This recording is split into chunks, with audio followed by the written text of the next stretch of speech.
Testing, 1 million, 2 million, 3 million. Well, you can always hear that anyway. When I came down today, it's been 54 years since I drove down what was then the Highway 6, the Cornhusker Highway, to come to Lincoln to school.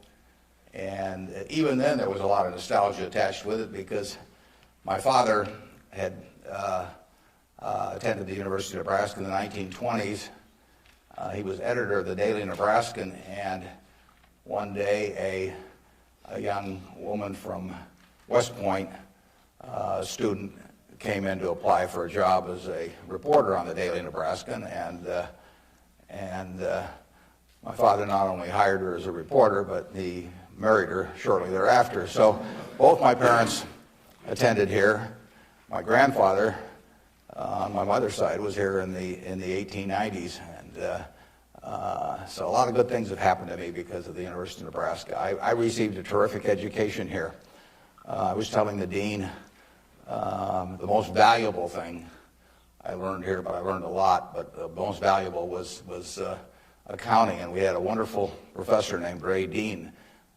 There may even be something named for him down here, isn't there? Yeah, he was, I'd been to the Wharton School, I went to Columbia Graduate School subsequently, and I took a lot of accounting courses, but by far the best instruction I received in accounting came from Ray Dean, and there's nothing more important. People ask me what they should take in business school, or even if they don't go to business school, what they need to know before getting in business, and I tell them, you have to understand accounting. It's the language. I mean, it's like being in a foreign country without knowing the language if you're in business and you don't understand accounting. So you want to get as comfortable with that as you are with the English language. It's made me a lot of money because I listened to what Ray Dean had to say 53 or 4 years ago, and have been able to understand what I was seeing on pieces of paper, what that told me about businesses, and the limitations of what it told me about businesses. But that's the way we invest. Yesterday I was in Knoxville, Tennessee, and we bought a company. We agreed to buy a company called Clayton Homes about a week ago. It's a big company in the manufactured home business. We agreed to pay $1.7 billion for it. I made that deal over the phone without ever meeting the people there, but I had seen enough through reading 10Ks, 10Qs, annual reports, but looking at figures, what they tell me in terms of the kind of people even running the place, the kind of accounting decisions they make and so on. I was able to make that $1.7 billion transactions over the phone. Yesterday was the first time I met the people, and their board of directors had actually approved the deal a week earlier. So it's, I couldn't have done that if I hadn't have, had a great time at Ray Dean's class 53 years ago. So if I'm going to tout one thing, aside from this particular leadership class, of course, if I'm going to tout one thing, I would tell you that get comfortable with it. It may not happen the first week or the first month in the class, but get very comfortable with accounting. So I run into CEOs periodically who really don't understand it. They try to bluff their way through, and you can see in their faces, they're frightened almost when somebody hands them a balance sheet or an income statement. They really don't know what it means, and they have to count on somebody else. And that's something you shouldn't count on. We make all our acquisition decisions ourselves. We don't call in consultants or anybody. We don't call in investment bankers, much to their disgust. No investment banking fees in the Clayton Homes deal, because it's my responsibility running Berkshire to understand enough about our acquisition decisions to make them based on the numbers that I see and what I see there. This course, however, is about leadership, and I'd like to talk just for a minute about that, and then I'd like to really talk about whatever's on your mind, and we'll get questions. But leadership obviously it's a very simple thing in concept. My job as the leader of Berkshire Hathaway is to have visions and goals for the company overall with a long time horizon attached to them, and then to get those goals accomplished through other people. That's what it's all about. I can't do it myself, so I have to know where I want us to get to. I have to see over the next mountain if possible, but then I have to get a lot of other people to look over that mountain with me and really do the job. I mean, they are the ones that get it accomplished. So it's getting things done through other people. Now, Berkshire is like many large corporations in certain ways, but it's really quite different in many ways. We have over 150,000 people now working for Berkshire Hathaway in dozens of companies throughout this country primarily, and even abroad a little bit. We have exactly 15.8 people in headquarters, and Deb Ray came down with me today, so we've only got 13.8 there today, and we're probably working just as well with those 13.8 as we would if Deb and I were in the office. But that's an unusual organization. I mean, we have dozens of operating managers, CEOs of their businesses, out there running them today, and they do it without any direction from the home office except for one very limited piece of direction that I give them, which I'll get to in a second. But we have these people, and they're an unusual group of people running these businesses because most of them have sold their businesses to us, and they're very, very wealthy. 3/4 of our managers do not need to work financially. They have no reason financially to work. Probably 3/4 of them are worth at least $50 million, and we have some that are worth in the billions. And yet these people jump out of bed every morning, and work, and they work weekends, and they love working. And why is that? And what's the key to that? Well, the key really is the same reason I keep working. I'm 72. I'm getting Social Security now, so I should be in Florida, pushing shuffleboard around or something of the sort. But I do what I can do, anything in the world I want to do. But what I want to do is run Berkshire Hathaway. Now, why do I want to run it that way? There's a couple things. A, I get to paint my own painting. I go down there every day, and I feel like Michelangelo. They're working on the Sistine Chapel or something. Nobody else may think it's a great painting, but I get to paint my own painting. I do not have people second guessing me. I do not have people saying, why don't you use a little more red paint than blue paint? Why don't you paint a seascape instead of a landscape? I get to do my own thing. It's a form of creativity. It's exactly like somebody feels it's a professional golfer or somebody feels it's a painter. They're not doing it for the money, primarily. They're doing it because they like doing something well, and that it happens to be down the route of their talents. And the second thing I like, frankly, is I like applause. I like appreciation. So I like having shareholders who feel good about what I've done. I mean, I have a 96-year-old aunt, and her husband went to the University of Nebraska too, and she is. She has all her money in Berkshire Hathaway, and she counts on me. And she's out in Palm Springs now, and her whole net worth is in Berkshire. And I've got cousins, and I've got everybody in our family has got all their money in Berkshire. And so those people are counting on me, and that's kind of fun to have something where you can actually deliver for other people and change their lives in positive ways. As a matter of fact, we had a couple that nobody had ever heard of up until a few years ago, the Othmers. In New York, they came from Omaha. Don Othmer went to Central High. Mitt Othmer, not sure which high school she went to in Omaha, probably South High. They left $750 million when they died. Nobody ever heard of them. And I think a substantial portion, went right here to the University of Nebraska. It was probably a total surprise to the university when they got, I don't know, you probably got $150 million or so. Yeah. Yeah, well, you should thank the Othmers, but nevertheless, you see the money, you see good things happening out of it. So it's fun. I mean, it's, it beats playing golf every day or something of the sort. So I say, if that's what turns me on, what's going to turn on these managers that are out there running things like Clayton Homes, or we've got a company, Flight Safety, that trains more pilots than anybody in the world. Flight Safety is run by an 85-year-old man, Al Yulshi. Al started the company with $10,000 in 1951. It now trains 4 or 5 times as many pilots as non-military pilots. as anybody in the world. And he is there at 85, and it's a matter of public record. He's got $1 billion worth of Berkshire shares. He works 7 days a week. He loves it. And he loves it for the same reason that I love what I do. He gets to do it his way. He buys these big simulators that you train pilots in. He doesn't have to check with me as to whether to spend $15 million for a simulator. He doesn't ask me. He knows so much more about it than I do. Why in the world would he ask me? Well, I can't tell what kind of a plane I'm in, when I'm flying around. And Al is spending a couple $100 million a year on simulators. He's spending Berkshire Hathaway money, and he never checks with Omaha. He's never had to come to Omaha for any kind of meetings. He runs his own business, and that's what he loves in life. And I let him do it. I mean, that's my contribution to it, is really turning loose his energies. And, they were properly directed before we bought the company 7 or 8 years ago. Why should I think that, he couldn't keep running it after that? And like I say, at 85, he's still running it.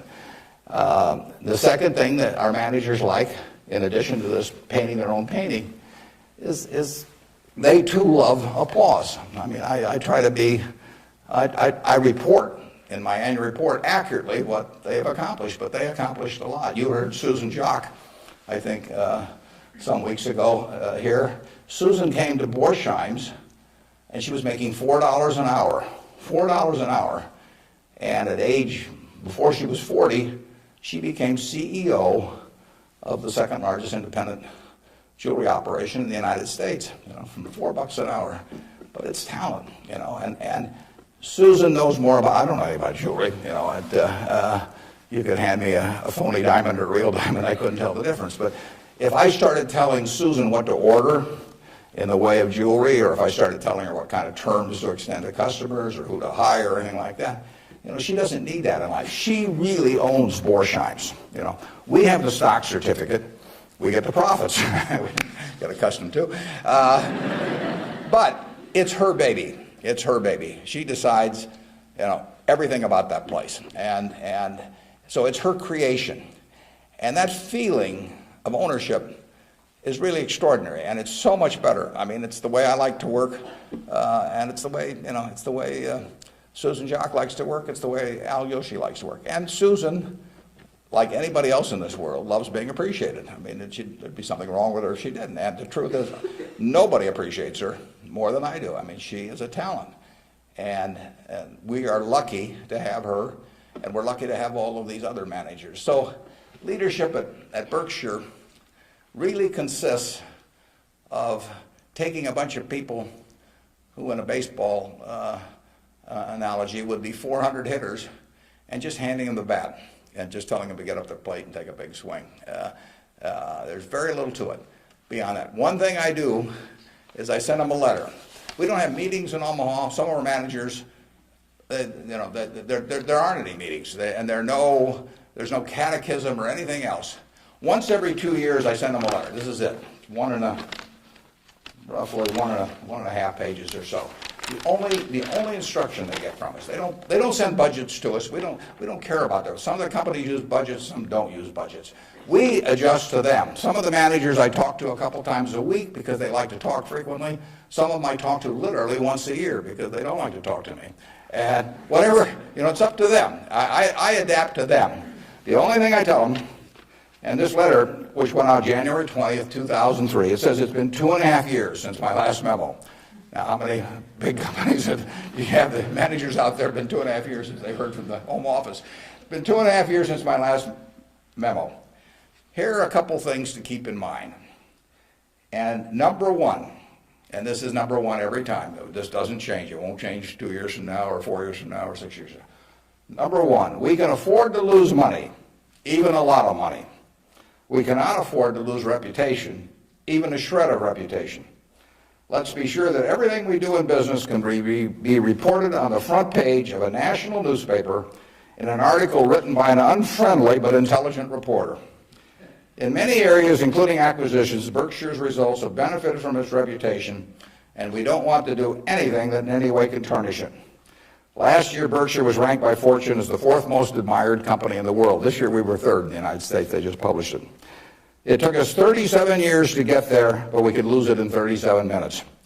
And that's the message. I mean, we can lose money. It does, nicer to make money, but we'll figure out ways to make money. But we can't lose a shred of reputation, because you don't get it back. And you can. I said 37 minutes, but you can lose it a lot faster than that. You can lose it in 5 minutes. And in fact, I was talking to Bruce coming in, and he did some work around Salomon Brothers, and I went back there 11 years ago because this firm, which had the second largest balance sheet in the United States at that time. It was a preeminent firm on Wall Street. John Goodfriend, who ran it, had his picture on the front of Business Week as the king of Wall Street. And in late in April 1991, he made a fateful decision. It was reported to him that an employee down the line had flim-flammed the U.S. Treasury, had broken some rules, tried to play games with him. And John did not report that fact to the Treasury or to the Federal Reserve or to the SEC or to anybody else. He didn't do anything wrong himself, but he got behind the curve. He didn't report it. The president of the company, Tommy Strauss, didn't report it. If you saw that Katie Couric show on Sunday night on the Central Park Jogger, Tom Strauss was on there, but Tom Strauss ended up losing he was president of Salomon Brothers. John was chairman, John Goodfriend. They didn't do anything. They dawdled. And after a few weeks, the same guy that had committed the terrible acts earlier, on May 15th, he did the same thing again at a Treasury auction. And now they were in this terrible pickle because they had known about this on about April 28th, that this guy was a bad actor, and they hadn't done anything. And now on May 15th, he does the same thing again. And now if they go, they start feeling if they go and talk about it, that people will say, well, why weren't you in here before? So they just kept trying to shove it out of their mind and do other things. And it came within inches of destroying the firm. It destroyed their careers. I mean, John Goodfriend had spent 30 years in Wall Street and had a fine reputation. The king of Wall Street was brought down by one simple act of omission. All he had to do was pick up the phone. Jerry Corrigan was head of the New York Fed. He had to pick up the phone and say, Jerry, you won't believe this, but this crazy guy in our Treasury Department, a fellow named Mosier, has just done this thing, and I'm terribly embarrassed, and what can we do to make it right? I mean, and Jerry Corrigan, being Jerry Corrigan, would have turned red in the face and gotten very mad and issued a lot of language I couldn't repeat here, but in the end, he would have said, thanks for calling and telling us about it immediately, and we'll slap a fine on you or do whatever is appropriate. And the next day, the firm would have gone on fine, but John Goodfriend, actually, a perfectly okay guy, but he didn't act when it counted. And Tommy Strauss, who was number two, the same way. And later on, they were fined and in a certain way kicked out of the securities industry. And Salomon barely survived. 8,000 employees around the world had their future in real jeopardy because of that single act. So just apply the newspaper test. That's what I tell our managers. I could have a 1,000-page book of ethics. I could have all kinds of rules and hundreds of, but in the end, just all you got to do is think about, do you really want what you're doing put on the front page of the paper tomorrow to be read by your parents, by your spouse, by your kids, by your neighbors, by your coworkers? And if you're embarrassed about it, just forget about it. You're all going to do well financially. The nice thing about it is, you live in America in the year 2003. You don't live in Bangladesh. You don't live in America, of 1790 when it would. You live in a society which has a GDP of over 10 trillion, and you can just pick up the crumbs and you're going to do great. You've all got the qualities. It takes three qualities essentially to do well, and extremely well actually in this country. It takes intelligence. It takes energy, and it takes integrity. Now, everybody in this room has the requisite intelligence. You wouldn't be here if you didn't. I mean, it doesn't take 180 IQs, although I'm sure you all have those. But it takes reasonable intelligence. You're getting a great education. You've got the energy. That's why you've shown up in school. And it takes integrity. And I say, if you don't have integrity, we don't want to hire somebody that's got intelligence and energy if they don't have integrity. We'd rather hire somebody that's dumb and lazy if they don't have integrity, because they probably will never get around to cheating us or doing something of the sort. Last thing in the world I want is somebody that's lax. Mosher had intelligence and energy at Solomon. He was head of the government bond trading thing, and he had lots of intelligence and he had lots of energy, and he went to jail, and he almost brought down the firm. And integrity is absolutely an option. You may not be able to throw a football 60 yards. And, you may not be able to run the 100 in 9.8. You may not be able to sink three-pointers but you can choose where you stand on the integrity scale. You weren't born wired one way or the other. That is an absolute choice you make. And the heroes I've had in life have been the people that I felt stood out in that respect. My number one hero was my dad, but I've had other heroes, Tom Murphy, Ben Graham, people like that. And the reason I admired them was not because they were the smartest people in the world, although they were plenty smart. And it wasn't because they made the most money. That meant nothing. It's really because I felt they were the classiest people that I ever met in my life. I mean, I saw them behave over year after year after year in a way that I could write their story on the front page of any newspaper, and even in an unfriendly tone, and I could not do anything that would embarrass them in the least. They behaved extraordinarily well. And having the right heroes, is terribly important. You tell me who a 10-year-old's heroes are, and I can give you a pretty good prediction about how they're going to turn out. You want to choose your heroes very carefully, because you're going to look like them at some point, and you're lucky if you've got the right ones. I'll give you an aside, and then we'll get on to your questions. But it's something, you're not parents yet, most of you. But when you're a parent, you are the natural hero of your child. You're this great big thing, or there's two of you great big things, and there's a little tiny child dependent on you. Everything. You are the natural hero, and anything they get in school, subsequently, or anything else, they're going to be shaped more by what they see in this behavior of yours toward them than anything that will impact them later in their lives. And if they want you to be the hero, you can destroy that, of course, and you've seen it done many, many times. But actually, if the parents are proper heroes, the child is about 90% of the way home. And you're lucky if you've had parents like that. And you can be that to your children, or you can be something else. And you're shaping that person. It's nice to learn accounting when you get to Nebraska, but the behavior model that you take on is incredibly important. Let's talk about what's on your mind now. You can ask tough questions. It's more fun for me. And they can be about business, they can be personal, they can be political. You pick it out. And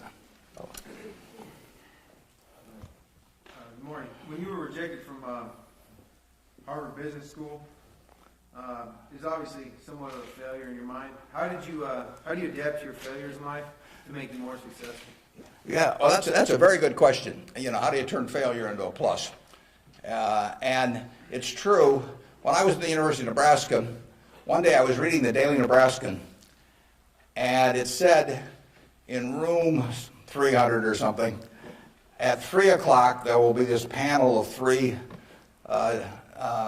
professors here at the university, and they're going to award the Nathan Gold Scholarship. I don't know whether you still have that around. And at the time, it said it would give you $500 to go to the graduate school of your choice. I don't know whether it's changed in amount, but that was it. So I read this, and I went there to this room at 3 o'clock that day, or whatever it was, and I walked in the room, and there were the professors, and I was the only student that showed up. I mean, it really got to them. I mean, they were stuck.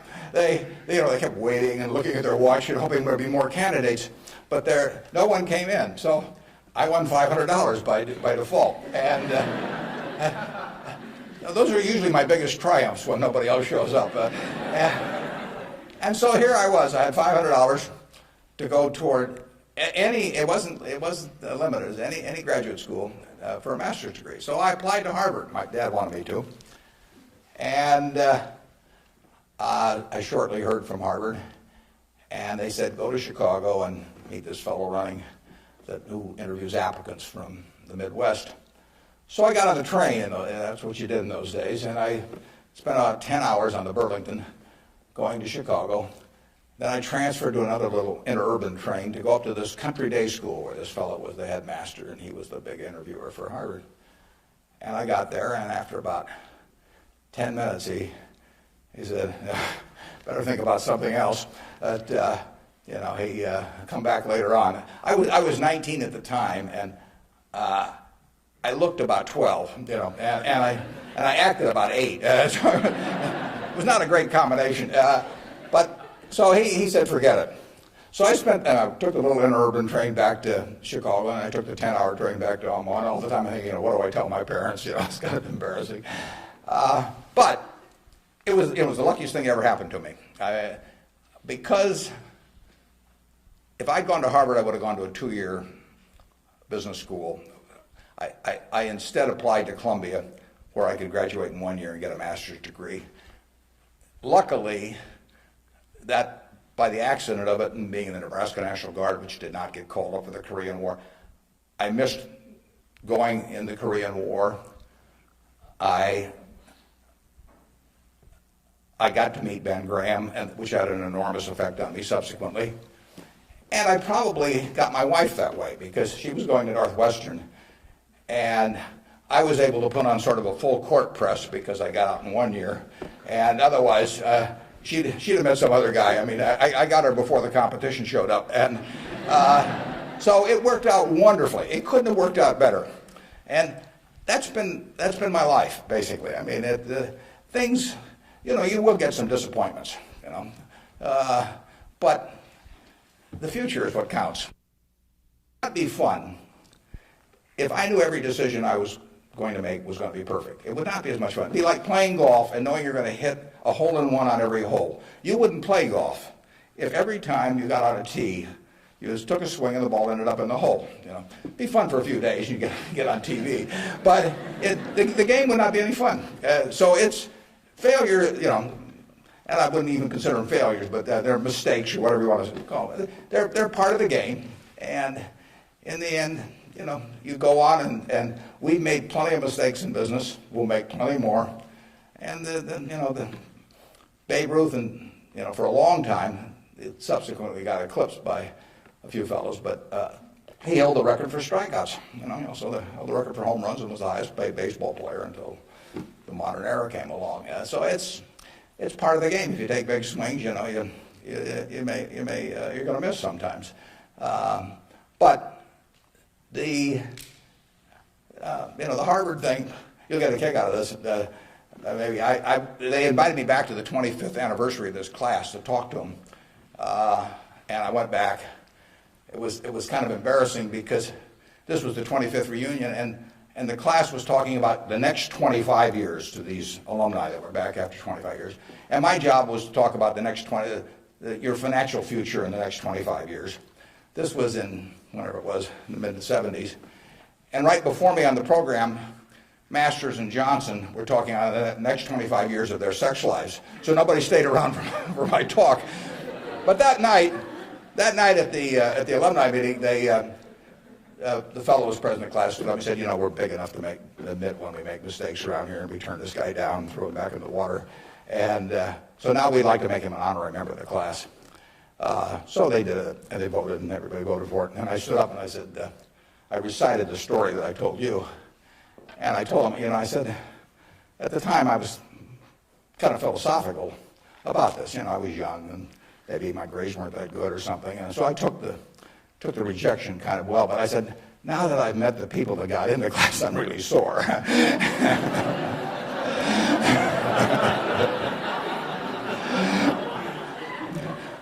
Okay, who's next? Yeah. You can ask it, I'll repeat it. Okay. Yeah. I guess my question to you was, after you're dead, how do you want to be remembered, and how do you go about in your daily life ensuring that you're going to be remembered in that way? Yeah, well, really, I only want the minister to say one thing at my funeral. If he gets up there, and they play a few little hymns and everything, Maybe they'll play there. There's no place like Nebraska. That'd be great. I just want them to stay up there and say, my God, he was old. You know? I'll settle for that. But the truth is that, to some extent, Berkshire is my creation. So I would like people, to the extent that people regard that well, that's what counts. I mean, that's my painting. And I hope that people look at, I've been running it out for almost 38 years, just about 38 years exactly, and it means I only got another 30 or 40 to go. And I hope that we have done some things differently than other corporations. We've operated on a different model. And I hope two things about it, actually. I hope, A, that people realize that model works and why it works and so on, because it does conflict with certain management theory over the years.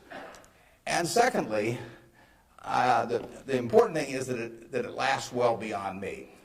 I was down at Walmart 6 months ago and talked to their management group, and I had a great time. What is really astounding, I voted for Walmart as the most admired company in the country last year. That's where my vote went. It was astounding what Sam Walton built, starting in Bentonville, Arkansas with a pickup truck, taking on JCPenney and Kmart and Sears and all of these people with no money, no real estate, no preference with vendors, no credit card lists, anything. He just took them on, and of course he just ran away from them.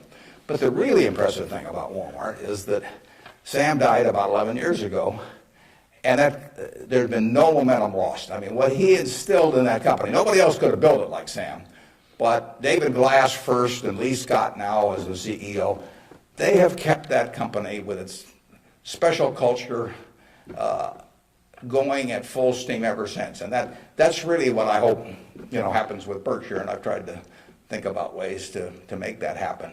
But the real test will be if 10 or 20 years after I die, that the special culture that I think is part of Berkshire is not only just as strong as ever, but even stronger. We have a situation at Berkshire where in 38 years, we got all kinds of CEOs out there running all kinds of businesses, 3 or 4 of them in Omaha. We have never had one CEO ever leave us, period, to go someplace else. I mean, I don't know that there's any place like that in the country. So it's been and we've never issued a stock option. You read in the papers that you got to have stock options to attract quality people, all that sort of thing. I mean, we've never had a share of them, and in the end, I don't know how many dozens of managers we're talking about, but no one has ever left for another job, and some have been offered way more money. In fact, Ajit Jain, who runs our reinsurance operation, probably could have increased his income 10 times, tenfold. Now, he's already making many millions, but tenfold. But he doesn't want to leave. And that is the culture that I hope we can maintain, and that's what I'd really like to be. If I've done anything to contribute to that, continuing after I die, that would be terrific. Of course, I actually plan to keep managing Berkshire after I die. You have to understand that. I have given all the managers Ouija boards. And I've got these dark rooms they're going to go into, and I'll be there. Mrs. B at the Nebraska Furniture Park worked till 103 at Berkshire, and she's sort of our examples. And then she took off from work, and she died the next year. So it's very dangerous to quit as early as that. Yeah. Am I supposed to be calling on these people? Okay, good. How do you determine via your personal finances what organizations or foundations you give your money to? On personal finance, how do I handle them? Or? How do you determine where you make your donations? Oh, well, we've got there's a Buffett Foundation. Eventually it will have everything. I mean, basically everything I've made will go back to society. America's done it for me, and that's where it should go. I've got about an 8-page letter that the trustees have already seen. Incidentally, there's very few trustees. I don't believe in large groups of people making decisions. It gets to be, it sort of descends to the lowest common denominator. So there's only, maybe 5 or 6 trustees. Interestingly enough, not just by accident, but I picked the people who I trust in the most in terms of both their intelligence but also their quality to run it after I have people I feel the surest of. A significant majority will be women. It'll be a woman-controlled foundation, and probably the largest foundation in the world at the time, but with a very small number of trustees. I have, in my letter, I tell them that I'm not going to give them any specific instructions as to what to do with the money. I tell them that their judgment above ground will be better than my judgment 6 feet underground. So in the end, I want them to do a couple of things. I want them to attack really big, important causes. I don't want them to give $1 million here and $1 million there and everybody that, that asks that they know and that sort of thing. So I don't want them doing things with an eyedropper. I want them to take very big swings. And then I want them to measure what they're doing by the importance of what they're doing as contrasted to the natural funding constituency for that. Now, take in the health field. I mean, you got the National Institute of Health spending billions and billions of dollars. You got all kinds of money going into medical research. It'd be crazy, in my view, for the Buffett Foundation to be engaged in medical research. It's not that the subjects isn't important, but there's already a huge funding constituency. It would be crazy for the money to go to Harvard or something of the sort. It isn't a fine educational institution, but you've got all of these people that give money to Harvard, and they've got a rich alumni base and all of that sort of thing. So I want the combination of a terribly important program and the lack of a natural funding constituency.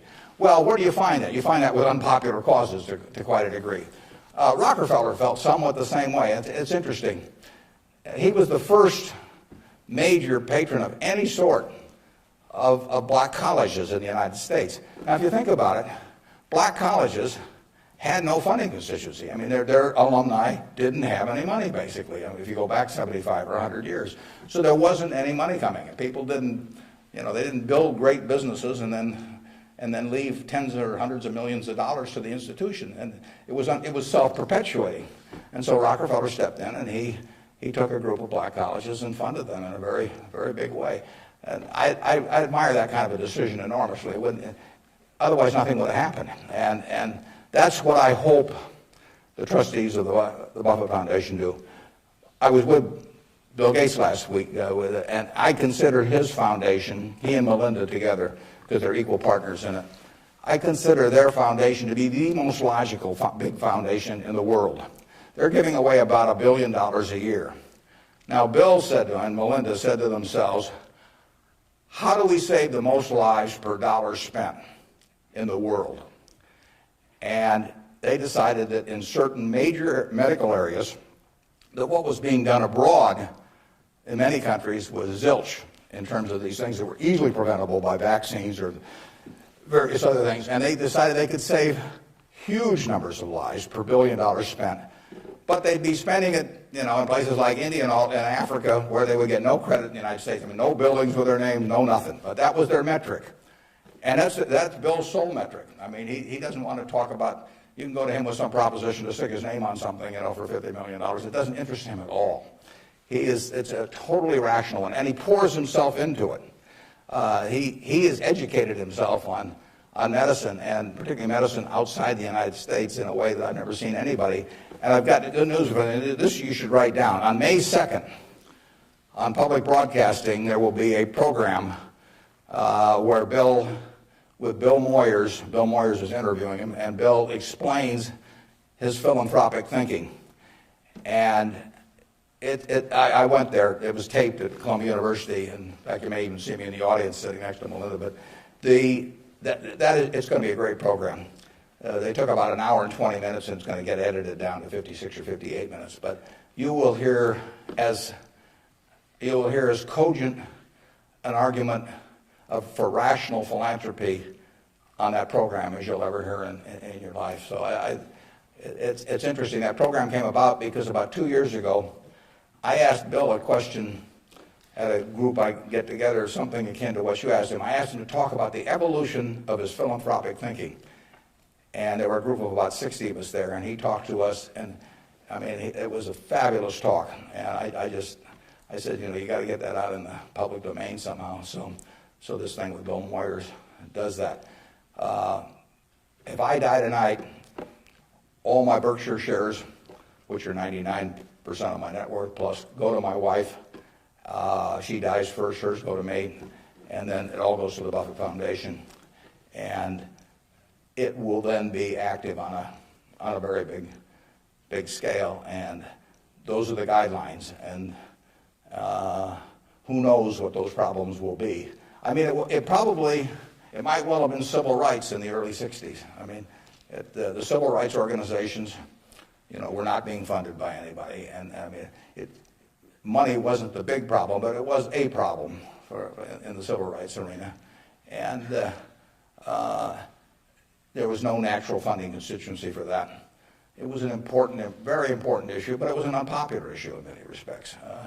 And it seems to me that's where the money should go, particularly if you have it on a big scale where you can really do something. Depends when I die, but 10 or 15 years from now, the foundation could really, it could have a lot of money. And so they could do some things that nobody else could attempt. And it won't be what people want them to do. That's the nature of it. If it was what people wanted to do, it would already be being done. The interesting thing, the contrast between business and philanthropy is interesting. In business, I swing at easy pitches. I stand there at the plate, and if I like pitches 1 inch above my navel, right in the center of the plate, I can wait and wait and wait because there's no called strikes. As long as that bat's on my shoulder, nobody's calling a strike.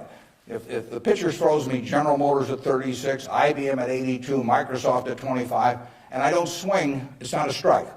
It's not a hit either, but it's not a strike. Only when I swing is it a strike. So I wait for easy pitches. I wait for things I understand are exactly in my sweet spot. Philanthropy is just the opposite. You're looking at the toughest problems the world faces, and they're intractable to some extent. These are tough problems. And they have resisted the utilization of money over the years, and that's what makes them tough problems. The problems you can solve with money are the easy ones. It's the problems you can't solve with money. So they are very tough problems. One thing I've gotten involved in just a little bit recently is something that Sam Nunn is heading, the former senator, called the Nuclear Threat Initiative. And essentially, Sam Nunn, who is as well informed as anybody in the world on the subject and articulate and everything, is working on the problem of the nuclear materials and or nuclear talent that exists around the world that might become available to terrorists or to governments to impose on the rest of the society. And there are vast amounts of uranium and lesser amounts of plutonium, and there's a lot of unemployed Russian scientists and so on. So this is something that Ted Turner actually set up a couple of years ago and got Sam to handle. And because AOL Time Warner stock, which was being used to fund it from Ted, has gone down a lot in price, they run short of money. So that's something I'm involved in. It doesn't, it's not something that has any popular appeal. You can't send out something and get hundreds of thousands of people to respond. But that's the kind of thing that I think the foundation should be doing. Yeah. With the government possibly considering eliminating double taxation on dividends, would you ever consider declaring a dividend on your stock? And what kind of decision-making process do you go through when you're looking at those businesses? Yeah, the question is, with the government considering eliminating the double taxation on dividends, would that change our attitude at Berkshire toward paying dividends, and what sort of decision-making framework do we have about whether we pay dividends or not? Berkshire, I took it over in 1965, and we paid 10 cents a share one year. It happened in the late 60s. I can't remember it. I blocked it out of my mind. I must have been in the men's room or something, because that was the only dividend we paid. The determination is very simple on dividends, is can we retain $1 or $1 billion or whatever the amount is of earnings and have that dollar become worth more than $1 in immediate present value. Now, even though it may not get used for a few years or something of the sort. In other words, is that dollar worth more than $1 if kept in the business? Forgetting about taxes entirely. Let's assume a total tax-free society in terms of dividends. And the answer to that so far has been yes. We have kept the dollars that we've earned and we have created more than $1 of market value for every dollar we've retained. And as long as we can do that, it's silly to pay out $1, even if it's not taxed, and put it in my pocket, where it's still only worth $1 if I can create more than $1 worth of value in the stock. So we have done that now for a lot of years. It doesn't mean we can do it forever, but we've done it for a lot of years, and that is the test. And you will find in the back of the Berkshire Hathaway annual report, which we'll be glad to send to any of you, it's on the internet also, but you'll find in the back of the Berkshire report something that isn't in any other report that I know of. It's something called the Economic Principles of Berkshire Hathaway. That's been in the report every year now for at least 20 years. And those principles don't change. That's why they're principles, and it's why I'm willing to lay them out. I mean, if I act in conflict with those principles, I expect the owners to, to call me on it. But I look at the investors in Berkshire as my partner. Now, I'm the managing partner. They can't, because I own so much stock, they can't do much about me. So they ought to know what the game is if they join us. And that doesn't mean everybody wants to join us, but they ought to know what the rules are. Just as if you and I were starting a partnership and I was going to run it, you'd want to know, how we were going to conduct business and what my thoughts were and what my time horizon was. Would we ever sell? Would I make distributions? All that kind of thing. So those principles cover this point you raised. I don't forget what's the third or fourth one or something like that, but it's explained there, and I want people to I want our owners to understand it. I mean, I look at every owner when I write my annual letter to shareholders, which takes me an ungodly amount of time. I mean, it's miserable, but nevertheless, it's important because it is the one time a year I'm talking to my partners. And when I started out, I actually mentally put Dear Doris and Bertie, because those are my sisters, and they have all their money in Berkshire. They're smart, but they're not financial types. I mean, they're not spending their time on that.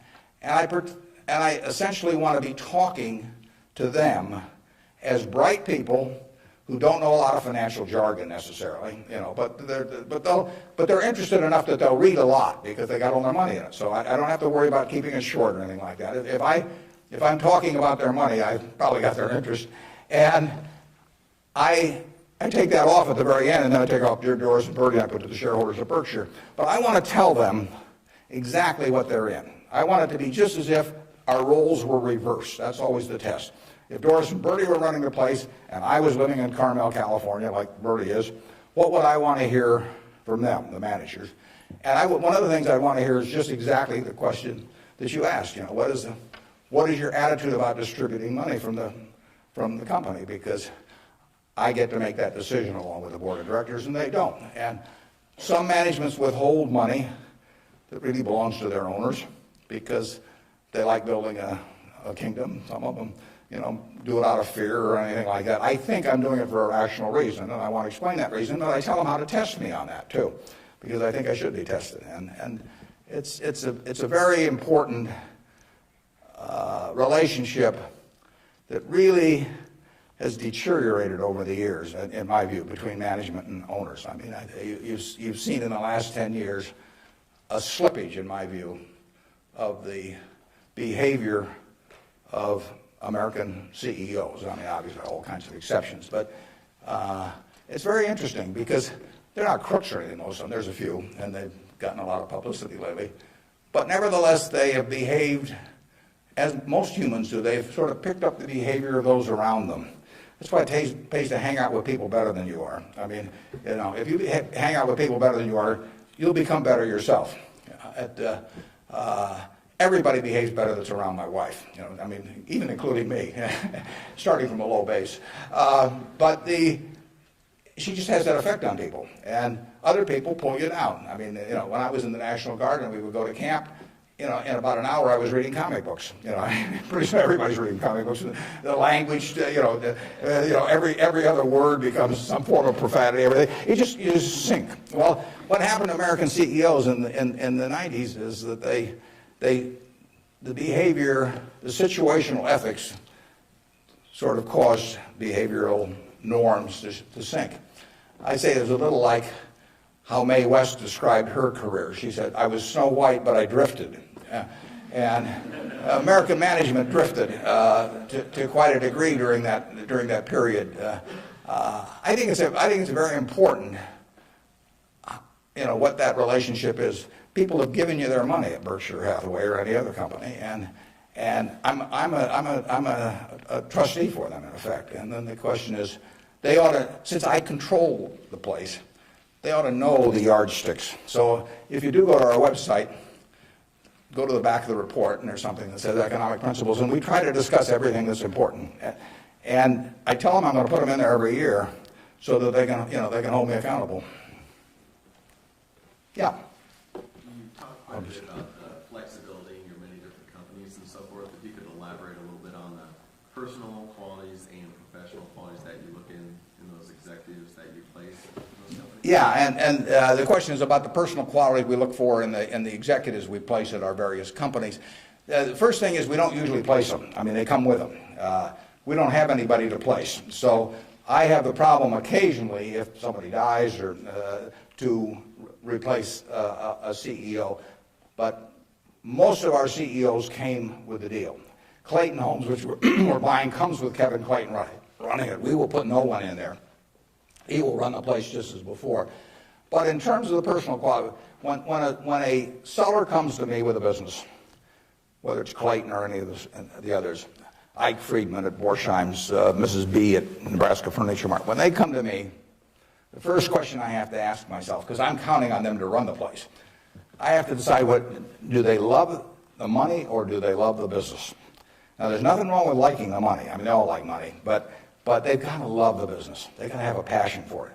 Because if I give them a whole bunch of money and they love the money and they don't love the business, no matter what they tell me, 6 months from now they'll be gone. I mean, they'll just all of a sudden say, why am I getting up at 7 in the morning just so I can send a lot of money to Omaha? I mean, it won't work. So they have to love the business. I mean, I want people with a passion for the business. I used to say that I had a one-line employment form, one-question employment form. The question was, are you a fanatic? If you answered yes, you got the job. Because I want somebody who's fanatic about their business. I mean, you want people that love teaching if you're in a classroom. If they don't have the passion for it, it doesn't work very well. So now, if they've got the passion, and our managers do, but not everybody would. The financial operators don't. We've never bought a business from an LBO operator or a financial operator because they don't give a damn. I mean, all they want to do is make sure your check clears, and they're gone. And it isn't going to work if we try to buy from them. So we buy from these people who love their businesses. And then really my job is just to make sure that I don't mess it up and create conditions that cause them to quit loving it for some reason, because they come in loving it. Only I can mess it up. And they care about being treated fairly on compensation, but they don't measure it against everybody else. They don't have a lawyer they're negotiating with me. I mean, I don't have a compensation arrangement with any of these managers that can't be put in one paragraph. And then I go to other companies where they have a lawyer come in and there's 80 pages, and it tells what's happened, how much they get paid at severance if they end up going to jail. I won't deal with somebody that thinks that way. And that's fine. There's a self-selection process in terms of who comes to us. There's this invisible filter out there that causes the Claytons of the world, the Al Yoshis of the world, the Ike Friedmans of the world, the Mrs. B's of the world to come to us. When I made the deal with Mrs. B in 1983, Mrs. B had another offer from somebody else that was somewhat higher, and she just said, I don't care. She only owned 20% of the company. She had 4 children, they each owned 20%. She told them, I'm selling to Mr. Buffett. She always called me Mr. Buffett up till when she was 104. In fact, when I'd walk in the store, she'd say, here comes my new young boyfriend, which I don't get that a lot of places, I can tell you. But she built this thing. She came over here in 1921 or 2. She landed in Seattle with a tag around her neck. She couldn't speak a word of English. Said Fort Dodge, Iowa. She couldn't communicate. She just had the tag. The American Red Cross got her out to Fort Dodge. And for 2 years, she got no place because nobody spoke Russian or Yiddish, actually. And so she moved to Omaha just to be around some other Russian Jews who she could at least talk to. She learned the English language when her oldest daughter, Frances, would go to school and come home at night and teach her the words. And she started out and she started sending $50 at a time over to Russia to bring her siblings. She had 7 siblings, and her mother and father to get them over here. After 16 years, She brought all the family over. She saved $500 in 16 years, peddling used clothing, whatever. And she started in Nebraska furniture market at $500. And it's now the largest home furnishings complex in the world. And it all came from the $500 and a very, special woman. And can you imagine building something like that and selling it, to some financial operator who's going to resell it, and try and go public with it a couple of years later? And it meant something to her. She wanted it to continue like it has continued. And those are the kind of people we want to attract. It isn't so much me selecting them, it's them selecting Berkshire. I mean, that's the key. And frankly, we've gotten to that position in this country where the people that do care about their businesses, good-sized businesses, there's no second choice besides Berkshire. We get them. They come to us. We had a woman, Doris Christopher, come to us last year. Doris Christopher, in 1980, had 2 little girls, lived in Chicago, lived in a probably $20,000 house, and she and her husband both worked. She's looking for something to do to make a little extra money. She thought about catering and decided that it would take her away from the kids too much. So she decided that what she knew best, though, was she'd been a home ec teacher. She knew cooking, and she knew the kitchen and what was useful to people. So she borrowed $3,000 on her life insurance policy. That's all she had. She went down to the merchandise mart in Chicago and said, what's the least amount of this utensil or that utensil a manufacturer would sell, usually a dozen. And she took them home, and then she had the idea that she would hold these parties, essentially, in people's homes. And so she arranged with a woman in suburban Chicago to hold the first party. She almost turned back. She started driving there. She thought, oh, they'll laugh at me and I'll knock the stuff over and they won't buy it. What you do. She's very unsure of herself. But she went there. She sold, I think, $175 worth of goods that night. She sold me her business last year, and that business made $140 million pre-tax from this $3,000 investment. That woman had a passion for her business, and she understood her customer, and she loved her customers. She loved the people that worked with them. She got 67,000 associates. It's called the Pampered Chef. Some of you may have been to a Pampered Chef party. Almost 1 woman out of 10 in the United States bought something from us last year. And now, unfortunately, I have to acknowledge that she probably didn't understand accounting that well, but she understood her customer and she understood people, and she likes people. I met her one time, but when she wanted to sell her business, there wasn't anybody else to sell to as far as she was concerned. She came to Omaha. We made a deal in a few minutes. The compensation deal took us 15 seconds.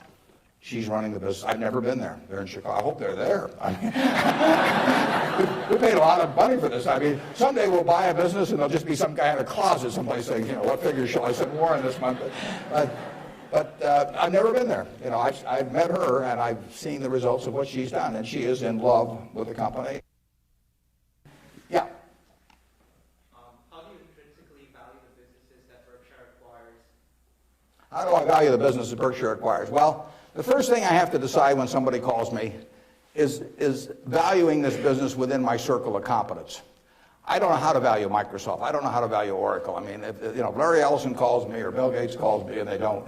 But if any of those, I don't know, or biotech or anything, I wouldn't know how to value it. I just, I wish them well and tell them, I think it's worth twice as much as they think it is, but I'm just not in the mood to buy today. I don't know. So it has to be within my circle of competence. My circle of competence is, businesses I can understand. And when I say understand, I don't mean understand how to use a computer or not use a computer in terms of a computer company. I mean understand what the economic characteristics of the business are and what the company's really going to look like in 5 or 10 or 20 years. Bill Gates will tell you that if he were investing, he would buy Berkshire rather than Microsoft because it's so much easier to understand what our businesses are going to look like, whereas he's in a business where you're going to really have to be doing things differently over time. So I know that Wrigley's is going to be the #1 chewing gum in the country. I know Snickers is going to be the #1 candy bar in the country 10 years from now. It's been the #1 candy bar for 40 years. You don't have to be very bright to understand that when people lay out 50 cents for something that they stick in their mouth, that they're not about to experiment. I mean, so we try to look at businesses we can understand. Now, I got a call a year and a half ago from a fellow, I never heard of him. in Denver. His name was Craig Ponzio. Craig called me up, and never heard of him, and he said, I've got a business, that's your kind of business, and I want to sell it. Here's the reasons. Happen to do with health, and although I don't pay much attention to the reasons, and he said, it's the leading company by far in the custom picture frame business. And he said, let me tell you why it has what I call durable competitive advantage. That's what I call a durable competitive advantage. He said, let me tell you why it has it.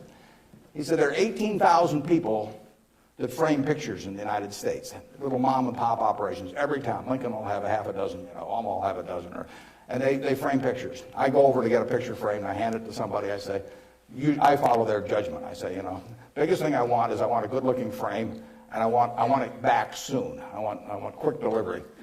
Well, with 18,000 people in that business and a zillion kinds of picture frames, nobody can carry a big inventory because they don't do that much business. I mean, it's not Walmart or something of the sort. Craig Ponzio graduated from a little school up in Wisconsin, went to work in a tiny little firm that made these things. 5 or 6 years later, bought the place when it was doing $3 million a year. Now does $300 million a year, and it totally dominates the wooden custom frame business.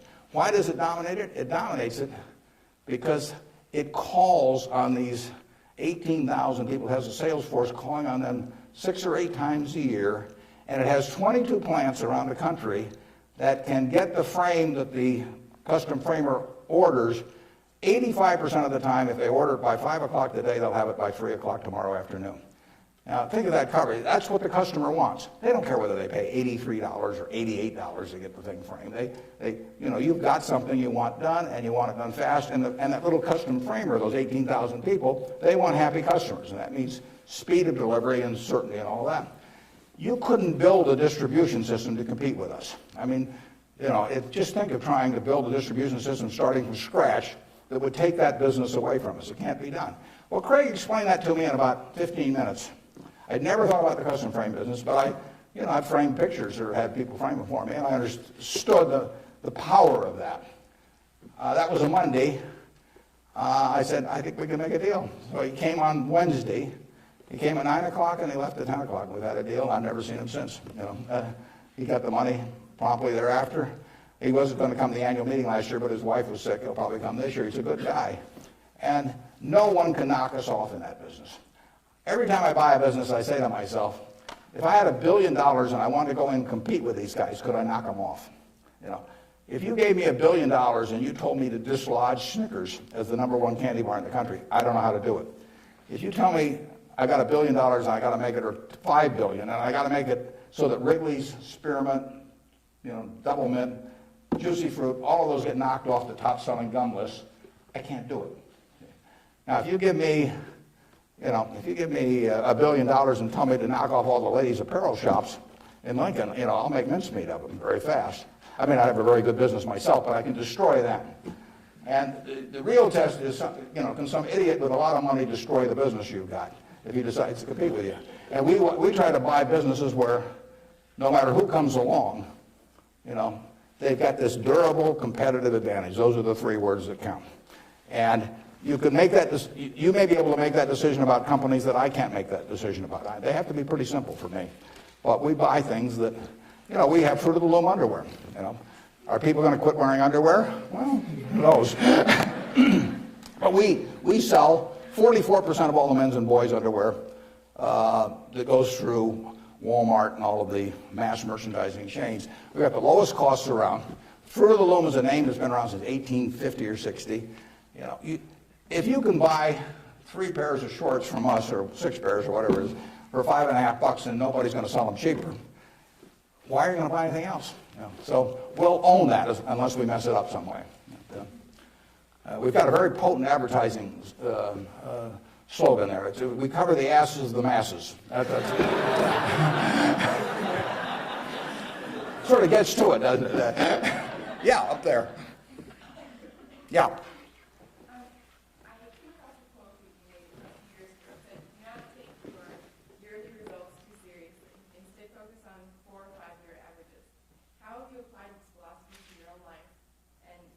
Examine your successes in your personal life based on Could you repeat that just a little louder? I think I got most of it, but try me again. Okay. I'm going off your quote that says, do not take yearly results too seriously. Yeah. Instead, focus on 4 or 5 year averages. How have you applied this philosophy to your own life? Okay, yeah, the question is, since I say 1 or 2 years doesn't make much difference in business, but longer term does, how do I apply that in my life? Well, I could probably give you some terribly philosophical answer on it, but the truth is I get up every day and just do what I love doing. And I want people around me to have good experiences, but the truth is I don't spend most of my time thinking about that. I mean, I spend most of my time thinking about what can I do to keep Berkshire going the way it has gone. But I will tell you how to apply that, and it works reasonably well, I think, at Berkshire, because we get this self-selection of people that join in. I mean, we have created a working environment where in 38 years nobody's left that runs it. So I do feel good about that, obviously. I feel good about the results of the investors and, the Hoffners and those people. I mean, actually, I think a fellow may write a book about what's happened with all the money that all these different people have made in Berkshire. But I'll tell you the test on that, and it's a terrific question, because you will, when you get to my age, you will not measure how well you've done by how much money you've got. I can guarantee you that. You'll all do fine on money anyway. I mean, think about it. 7 hours a day, you're in a bed. You got exactly the same mattress I've got. If you don't, we'll sell it to you at the furniture mart. We're on a parity. I can't outdo you, in terms of my sleeping enjoyment. You can match it by buying this mattress, which we'll give you a special price on. Just mention my name. We eat at the same places, We eat at Dairy Queen, particularly if you're in my position because we own it. But we eat at McDonald's and Burger King, and when I leave here, I'll stop by a fast food place on the way. So our eating experiences are the same. We travel the same. I mean, I had a 10-year-old car up till about a year ago, and it just doesn't make any difference to me. They all work. We live in a place that's warm in the winter and it's cool in the summer, and we watch the Super Bowl on big screen TV. You do it, I do it. We dress more or less the same. I mean, I pay more for my clothes, but they look cheap when I put them on. So we're really on a parity. Yeah. So the money isn't going to be that big a deal. Everybody in this country is going to, with the intelligence this group has, the energy you have, you're going to do well. So what's the difference? What really counts? Well, I would say that you will measure. Health is enormously important, and that's a matter of a fair amount of luck. I mean, so I'm not shortchanging it. I'm just saying you can't do too much about that. But you will measure your success in life by how many, and extent, whether it's the people you want at 70 or whatever the age may be, you'll measure it by how many of them really love you, in the end. I mean, you can't buy love. I mean, it doesn't work. You can buy sex. You can buy testimonial dinners, you can buy your name on buildings, you can do all kinds of things. But the only way you get to be, love is to be lovable. It's kind of irritating, actually. If you've got a lot of money, it'd be more fun to just write out a check for $1 million. So everybody, from now on loves me. But it doesn't work that way. And in fact, the only way is to be lovable. And I've got this friend who came out of Auschwitz and had at least one member of the family die there. And what is it now? It's 60 years later. She still, when she looks at people, it's a Polish Jew, when she looks at people, the question she asks herself in determining who she really trusts as friends, the one question in her mind is, would they hide me? Now, when you get to be 70, if you've got a lot of people that would hide you, you've had a successful life. I know people who have a tremendous amount of money, no one would hide. Their own kids wouldn't hide them. I mean, they really wouldn't. I mean, their business associates wouldn't, or anybody else. If it really came down to it, they don't have anybody's respect. They've got their attention maybe with money or something of the sort, but nobody loves them. And my friend Tom Murphy at Cap Cities TV, I mean, dozens of people would hide Murph. All kinds of people would hide my wife. Ben Graham, a lot of people would have. My dad would have had a number. And then, like I say, I can tell you people that everybody may pay homage to them, and the kids may put up with them and hope they don't change their will or something. But the truth is that nobody would hide them. And if you've got a lot of people that would hide you when you get to be 70, you will have a very successful life. Okay, right in front. Throughout your life, what are some of your personal and career goals that you've set for yourself, and which ones have you accomplished and which ones are you still going after? Yeah, just in terms of personal goals or Just goals that you've set for your life that you've accomplished. Yeah, well, I would, the truth is the main goal I've had has been at Berkshire. I mean, it might be more admirable to say that I was feeding the poor or something someplace in India, but it isn't true. I mean, it's been the focus of my life most of the time. The money will be, I think, used for very good purposes later on. I don't use any real amount of it myself. But actually somebody else was going to do most of that, and I picked good people to do it. But, I've got 3 kids of which I'm enormously proud, and they like each other. They get, they do things together. They work, the family unit works extremely well. But my wife gets 99.9% of the credit for that. I mean, if you didn't turn out well under her, there's something really wrong with you. It's a life that's a lot of fun, but I do what I enjoy doing.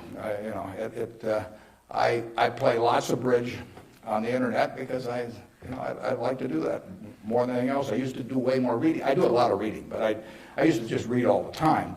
Now I spend 12 hours a week on the internet playing bridge, and it's great.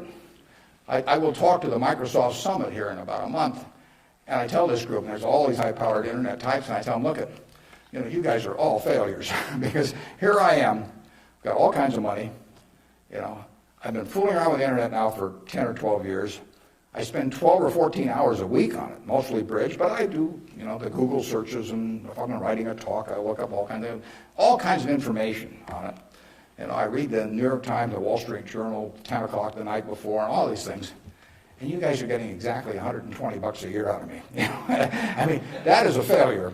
They have not figured out how to get any money out of me. And I gave them this talk last year, and this year I'm going to go back there and say, you've made no progress at all. It's $120 last year, it's $120 this year, and in between I've had 600 hours of enjoyment and learned all kinds of things. So I do enjoy, that. I enjoy that more than anyone. Now, when I was young, I thought I had a lot of money. I'd own a professional sports team, and I play golf all the time, maybe have my own private golf course, and all kinds of things. Just doesn't mean anything to me, I have something where 365 days a year, everything is good. I work around terrific people. One of them is here today that came with me, that drove me down. And I mean, I get to select the people I work with. That's a huge, huge luxury. I mean, literally, just think of if you had to work for a boss you couldn't stand, or work around people that cause your stomach to churn. It'd be miserable. So the ultimate luxury really is doing something every day that you love doing with people that you love doing it with. And I've got that, by accident to some extent. I say if you take on a job just to make a lot of money and it causes your stomach to churn, and you go home at night and kick the dog and all that sort of thing, that's a little bit like marrying for money. It's probably a bad idea under any circumstances. But if you're already rich, it's crazy, right? I mean, if I marry for money, I would have my head examined. And what's it going to do? And so it is, and we're lucky in this country. I mean, we won what I call the ovarian lottery when we were born in this country.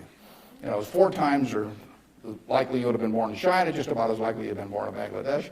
You're born in the greatest society in the world, so make the most of it and have a good time. Let's see, who's had, okay, up there. You 2 guys are next to each other, you can fight it out. What has, whether it be professionally or personally, kept you and your business in Omaha or in the state of Nebraska? Well, that's a good question. Why do I stay in Omaha? Well, I love it. And, my grandfather went to Central High, my dad went there, my wife went there, my kids went there, and now my grandchildren are there. My grandchildren say they have the same teacher that my grandfather had.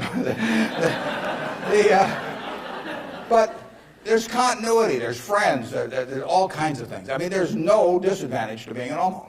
I mean, I like it in New York when I'm there. I've got a house in California, and I get around some, but I can't imagine anything better. I mean, You know, what doesn't it have? I have a home. I've never sold a house in my life. I have a home I moved into in 1958. So I've been there, 45 years or so. I'm 5 minutes from the office. I moved into the office in 1962. I've been in there 41 years. We've just gotten so we take a whole floor. It's taken us 41 years to where we can use a whole floor. Kind of discouraging. But there I am, 5 minutes from the office. Everything's easy, and it all works. I know I've known the doctors all my life. I've known everybody. I feel connected. My aunt taught in the public school system in Omaha. I've named a scholar prize that I give after her. But I mean, it all means something. And I've lived in New York for a couple of years. I lived in Washington, D.C. for some years. I never felt that kind of connection at all. So, and there's absolutely no disadvantage. I get the same information. Actually, with the internet and, and Bloomberg and all that, no one can get any information any faster than I can get it. And there's just no downside. And I think it's been a terrific environment for my kids to grow up in. I mean, my kids have grown up in a neighborhood, perfectly normal neighborhood. I mean, no fences around it, no golden ghettos or anything of the sort. They've gone to an integrated public school. School that's probably had between 20 and 30% black students for 75 years. They have great teachers. I mean, I think that part of education is a total life experience, and I think it's great that we have a good public school system in Omaha. I mean, if I lived in Washington or Los Angeles or New York, I'd have to send my kids to private school. I wouldn't want to do that. I'd do it because I wouldn't send them to a vastly inferior school just to prove some point. But the nice thing about it is I haven't had to make that choice in Omaha. I've got classy public schools, the same kind I went to 50 or 60 years ago. And they get more out of that experience, in my view. They have a better balanced view of life going through that experience than if I sent them off to some private school. I was with, actually, last week, there were 6 couples. Bill and Melinda Gates arranged it, and they had the headmaster of a private school in Seattle that Bill went to, and it's a classy school. But, if I gather in terms of the public school system that you're making a conscious decision to hurt your kid if you don't send them to a private school if you can afford one, and that's why these people do it. And I don't blame them. I mean, I do the same thing. But the nice thing about it is that Omaha, and I'm sure Lincoln as well, and throughout Nebraska, we have kept a good public school system. And frankly, I think that's one of the most important things in America, because one of the things that has made America what it is, think about it. 1776, 3 million people in America, 300 million people in China. They had 100 times as many people. They had the same IQs we had. They had the same physical abilities and all of that sort of thing. They had a culture that went far back. They had lots of natural resources. We didn't know about it then because we didn't have oil and they didn't have oil, but we both had oil in the end. Coal, all of these things. Educational institutions that far surpassed ours at the time. And now we end up, 230 years later, we end up with, 36 or 7% of the world's GDP, from those 3 million people. Something about this system really works. Now, I think one of the things that works about it is we come closer to equality of opportunity than any major country in the world. But one of the keys to having equal opportunity is a good public school system.